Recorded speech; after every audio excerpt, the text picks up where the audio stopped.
اب بڑے پرسکون انداز میں زندگی بسر کرے اور کچھ ایسے جھمیلوں میں نہ رہے جس جھمیلوں میں اس نے اپنی پچھلی گزشتہ زندگی بسر کی۔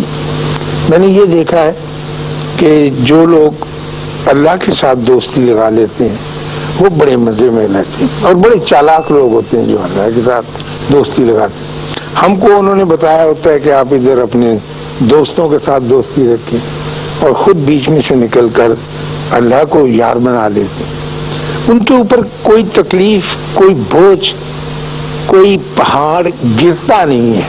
سارے حالات ایسے ہی ہوتے ہیں جیسے میرے آپ کے، لیکن ان کو ایک ایسا سہارا ہوتا ہے، ایک ایسی مدد، ایک ایسی سہایتا ہوتی ہے کہ ان کو کوئی تکلیف نہیں پہنچتی۔ تو میں نے یہ دیکھا ہے اور بہت قریب سے دیکھا۔ ہمارے گھر میں دھوپ سینکتے ہوئے میں اپنی ایک چڑیا کو دیکھا کرتا ہوں جو بڑی دیر سے ہمارے گھر میں رہتی، اور غالباً یہ اس چڑیا کی یا تو بیٹی ہے یا نواسی ہے، جو بہت دیر سے ہمارے مکان کی چھت کے ایک کونے میں، ہمارا مکان بڑا اچھا ہے، عربی کی چھتیں ہیں، لیکن کوئی نہ کوئی کونا خدرا ایسا رہ جاتا ہے جو ایسے مکینوں کو بھی جگہ فراہم کر لیتا ہے۔ تو وہ بڑے شوق سے، بڑے سبھاؤ کے ساتھ، بڑے مانوس انداز میں گھومتی پھرتی رہتی ہے، ہمارے فرش پر بھی اور کمرے کے اندر بھی چلی آتی ہے۔ تو کل وہ ایک فاختہ آئی جو ٹیلی فون کی تار پہ بیٹھی تھی، اور یہ چڑیا اڑ کر اس کے پاس گئی، اور میں دھوپ سینک رہا تھا۔ تو اس چڑیا نے فاختہ سے پوچھا کہ آپا، یہ جو لوگ ہوتے ہیں انسان اور جن کے ساتھ میں رہتی ہوں، یہ اتنے بے چین کیوں ہوتے ہیں؟ یہ بھاگے کیوں پھرتے ہیں؟ دروازے کیوں بند کرتے ہیں؟ دروازے کیوں کھولتے ہیں؟ اس کی وجہ کیا ہے؟ تو فاختہ نے کہا کہ میرا خیال یہ ہے کہ جس طرح ہم جانوروں کا ایک اللہ ہوتا ہے، ان کا کوئی اللہ نہیں ہے، تو ہمیں یہ چاہیے کہ ہم مل کے دعا کریں کہ ان کو بھی ایک اللہ مل جائے تو آسانی ہو جائے گی، ورنہ تو اگر ان کو اللہ نہ مل سکا تو مشکل میں زندگی بسر کریں گے۔ مجھے پتہ نہیں وہ میری چڑیا نے اس کی بات مانی یا نہیں، لیکن وہ کافی دیر تک گفت و شنید کرتی تھی، اور میں بیٹھا اپنے تصور کے زور پر یہ دیکھتا رہا کہ ان کے درمیان گفتگو کا ایسا ہی سلسلہ جاری ہے۔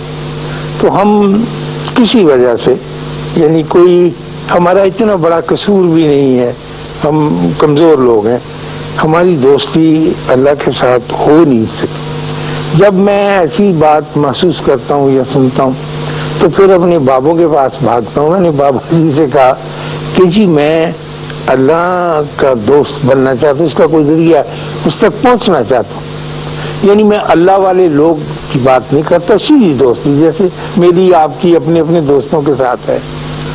تو انہوں نے کہا کہ تو اپنی شکل دے اور اپنی حیثیت پہچان، تو کس طرح سے اس کے پاس جا سکتا ہے، اس کے دربار میں پہنچ سکتا ہے اور اس کے گھر میں داخل ہو سکتا ہے؟ یہ ناممکن ہے۔ میں نے کہا تو پھر میں کیا کروں؟ کوئی ایسا طریقہ تو ہونا چاہیے کہ میں اس کے ساتھ رہوں۔ تو اس نے کہا کہ اس کا آسان طریقہ یہ ہے کہ خود نہیں جاتے، اللہ کو آواز دیتے کہ اللہ آ جا میرے گھر میں، کیونکہ اللہ تو کہیں نہیں جا سکتا ہے، بندے کا جانا مشکل ہے۔ تو جب تم اس کو بلاؤ گے تو پھر وہ آئے گا، اور ضرور آئے گا۔ تو میں نے سوچا اتنے سال زندگی گزر جانے کے بعد کہ واقعی میں نے کبھی اسے بلایا ہی نہیں، کبھی اس بات کی زحمت کی نہیں تھی۔ وہ ایسے ہی میری زندگی رہی ہے جیسے بڑی دیر کے بعد کالج کے زمانے کا ایک کلاس فیلو مل جائے بازار میں، تو پھر ہم کہتے ہیں کہ ہو بڑا اچھا آپ مل گئے، کبھی آنا۔ وہ کہاں ہے، اس کو تو بیچارے کو پتہ نہیں کہ رکھیں گے جی۔ کوئی ہمارے ایک دوست تھے، وہ جب بھی ملتے تھے ہم راولپنڈی جاتے تو وہ کہتے کہ جی آنا ذرا رکھنا، بہت اچھی بات ہے۔ میں نے کہا اچھا جی، کہاں؟ ان کا ایڈریس نہیں بتاتے، جیسے ہم اللہ کو اپنا ایڈریس نہیں بتاتے کسی بھی صورت میں کہ سچ مچ ہی نہ پہنچ جائے، ایک ڈر سا لگا رہتا ہے۔ تو میرے دوستوں کہا کرتے تھے کہ وہ کسی بس مہینے کے آخری ویک کی کسی ڈیٹ کو رکھ لیں گے، بس سن سیٹ کے قریب، نہ تو ڈیٹ بتاتے تھے نہ ٹائم بتاتے تھے، ڈٹرمن نہیں کرتے. تو ایسے ہی اللہ کے ساتھ ہمارا تعلق ہے. ہم یہ نہیں چاہتے بلکہ کسی حد تک ڈر جاتے ہیں کہ خدا نہ خواستہ اگر ہم نے اللہ سے دوستی لگا لی اور وہ آ گیا تو ہمیں تو بڑے کام کرنے ہوتے ہیں. کوئی دوپٹہ چننا ہوتا ہے, بوٹ پالش کرنا ہوتا ہے, مہندی پہ جانا ہوتا ہے. اس وقت علامہ آ گئے, انہوں نے کہا کہ کیا ہو رہا ہے, تو مشکل ہوگی, ہم نے زندگی کے کام نپٹانے. باقی یہ میں سوچتا ہوں اور میں نے اپنے بابا کا یہی جواب دیا کہ میں سمجھتا ہوں کہ اللہ کی عبادت کرنا بہت اچھی بات ہے اور ہے بھی اچھی بات. تو انہوں نے کہا کہ عبادت کرنا تو ایک اور چیز ہے. تم نے تو مجھ سے سوال یہ کیا ہے کہ میں اس کو بلا واسطہ طور پر ملنا چاہتا ہوں. عبادت کرنا تو ایک گرامر ہے جو آپ کر رہے ہیں, اور اگر آپ عبادت کرتے بھی ہیں تو پھر آپ اپنی عبادت کو سیلیبریٹ کریں, جشن منائیں. جیسے مہندی پہ لڑکیاں ناچتی ہیں نا, تھال لے کے, موم بتیاں جلا کے, اس طرح سے. ورنہ تو آپ کی عبادت جو ہے وہ کسی کام کی نہیں ہوگی جب تک خواتین و حضرات کی عبادت میں سیلیبریشن نہیں ہوگی, جشن کا سامان نہیں ہوگا. وہ جو بابا کہتا ہے تیری عشق نے چاہا کرتا گیا, چاہے سچ مچ نہ ناچے, لیکن اندر سے اس کا وجود اور اس کی روح جو ہے وہ تھیا تھیا کر رہی ہو, چاہے نماز اس کی چھوٹی اثر والی ہو یا مغرب والی ہو. لیکن جب تک سیلیبریٹ نہیں کرے گا نا, لپیٹ کے کہ تو نے کتنی پہلے چار سنتا پھر دو چھوڑ جی جا کے سنا. یہ تو عبادت نہیں, ہم تو ایسی ہی عبادت کرتے رہے. اس لیے تال میل نہیں ہوتا اس کے ساتھ. جشن ضرور اس کا منانا چاہیے. ہمارے یہاں جہاں میں رہتا ہوں وہاں دو بڑی فیلڈز ہیں, ہاکی کی گراؤنڈ اور کرکٹ گراؤنڈ. تو سنڈے کے سنڈے بہت سویرے, بہت جب ہم سیر سے لوٹ رہے ہوتے ہیں, منہ اندھیرے گڈی اڑانے والے آتے ہیں. ان کا بڑا اہتمام ہوتا ہے, بڑے بڑے تھیلے ہوتے ہیں ان کے, اور بہت کاریں, اور اس میں رکھ کے وہ پتنگ اڑانے کے لیے ان کھلے میدانوں میں آتے. اور پتنگ اڑانا خالی ان کا یہ فعل نہیں ہے جیسے ہم عبادت کرتے ہیں, وہ جشن مناتے ہیں. جب تک اس کے ساتھ جشن نہ ہو اس وقت تک وہ پتنگ نہیں اڑتی ہے, اس وقت تک وہ سما نہیں بنتا. تو کھانے پینے کی بے شمار چیزیں, باجا بجانے کے بھونپو, وہ بہت کچھ. جشن زیادہ ہوتا ہے, کائٹ فلائنگ کم ہوتی ہے. جس طرح ہمارے یہاں عبادت زیادہ ہوتی ہے, سیلیبریشن اللہ کو ماننا کم ہوتا ہے. تو میں نے کہا یہ گڈی اڑانے والے بہت اچھے رہ گئے. تو پھر ہمارے وہاں ڈیرے پہ بابا کے پاس ایک گڈی اڑانے والا آیا کرتا تھا, موچی دروازے کے اندر سے بڑی خوبصورت چانسے کی باندھتا تھا دھوتی, جیسے انجمن باندھا کرتی تھی لمبے لڑ چھوڑ کر فلموں میں, بالکل ویسے. اور آ کے ہمارے بابا جی کہتے تھے کہ گڈی اڑاؤ, یعنی وہ ہم کو ایک حوصلہ دیتے تھے کہ سیلیبریٹ کرنا بھی اب مجھے سمجھ میں آنے لگی. تو گڈی اڑاتا تھا. اتنی اونچی خواتین حضرات, میں پہلے بھی بتا چکا ہوں, کہ نظر نہیں آتی, اور میرے جیسا آدمی تو ڈور کو سنبھال بھی نہیں سکتا. تو میں نے اس سے پوچھا پاسری یہ گڈی تم کیوں اڑاتے؟ کہنے لگا جی یہ گڈی اڑانا بھی اللہ کے پاس پہنچنے کا ایک ذریعہ ہے. نظر نہیں آتی کہنے لگا, لیکن اس کی کھینچ جو ہے یہ بتاتی رہتی کہ میں ہوں. اللہ نظر نہیں آتا لیکن آپ کے دلوں کی دھڑکن یہ بتاتی رہتی ہے کہ میں ہوں. یہ نہیں کہ وہ آپ کے سامنے آ کر موجود ہو.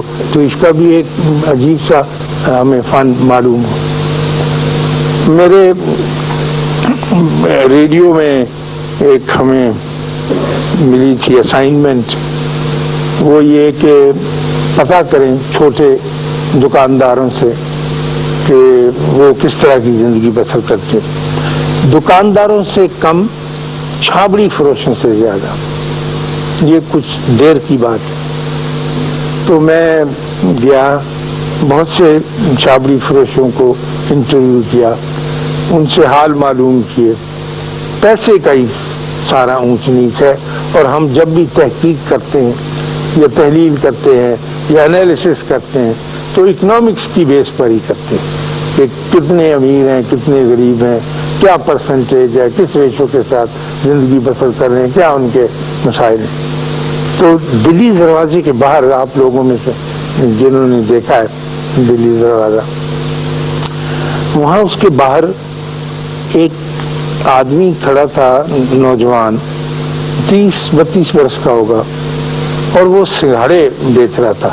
کالے سیاہ سنگھاڑے ہوتے ہیں نا، چاقو سے کاٹ کے بیچ میں تھوڑے سفید بھی نکالے ہوتے۔ تو میں اس کے پاس گیا، میں نے پوچھا کہ آپ کا نام کیا؟ کہنے لگا میرا نام سلطان ہے۔ میں نے کہا آپ سنگھاڑے بیچتے ہیں؟ کہنے لگا ہاں جی میں سنگھاڑے بیچتا ہوں۔ تو میں نے کہا یہ کب تک؟ کہنے لگا شام تک میں کھڑا رہتا ہوں یہ بیچ۔ تو میں نے کہا کتنے کے ہو جاتے؟ کہنے لگا کوئی 70-72 روپے کے ہو جاتے ہیں، میں 7 سیر کے قریب گرین سنگھاڑے منڈی سے لاتا ہوں۔ بلکہ میں نے اس سے پوچھا اسے کالے کیسے کرتے ہیں؟ ہم تو ذرا، میری بیوی پوچھتی رہتی ہے، دیگچے میں ڈال کے ابالے ہو تو ویسے کے ویسے ہی رہتے، کالے کیسے کرتے ہیں؟ تو اس نے کہا جی ایک پساریوں کی دکان سے کسیش ملتی ہے، وہ چمچہ بھر ڈال دیں، آپ اس سے کہیں سنگھاڑے کالے کرنے والی جو دے دے گا۔